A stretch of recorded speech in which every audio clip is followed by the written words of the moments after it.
the right equation would be with Russia and not against Russia. So the formulas that we hear about right now, they have nothing to do with security guarantees. It's rather about NATO countries' presence in what is remaining of Ukraine. This is not a serious conversation, of course. If there is a serious conversation about security guarantees, we are ready to engage. And again, the Istanbul model is very much to our help here. As for the Security Council, this is one example where UN can be involved, but this is something for a later stage to discuss, to decide. So far, we are facing just attempts of Zelensky and his backers to undermine the spirit of Alaska and to absolutely make it impossible for any peace talks or negotiations, meaningful peace talk and negotiations on the Ukrainian crisis. Ambassador, I want to ask you about Gaza. I want to ask you about Gaza, please. Do you think the war in Gaza is an active genocide? And do you think the Security Council is doing enough about what's going on there? Security Council is definitely not doing enough, but it's not because of the lack of determination from the members of the Security Council. It's because of the position of one member state.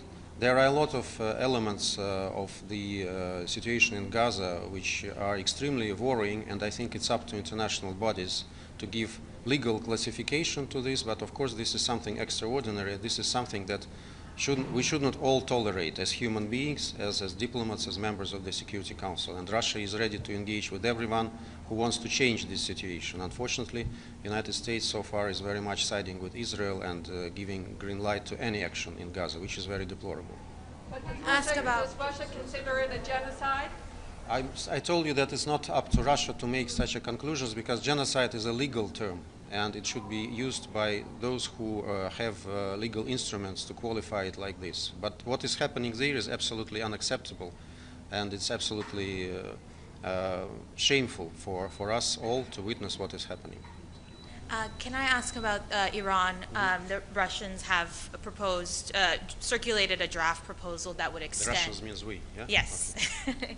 You have circulated a draft proposal that would extend the sanctions relief for 6 months. What has been the response from other members of the Security Council, and do you have any support for this? It's not about sanction relief for 6 months, but it's about Resolution 2231 extension. And actually, Russia and China, as responsive members of JCPOA, want to give more breathing space for diplomacy and provide some possibilities for engaged diplomatic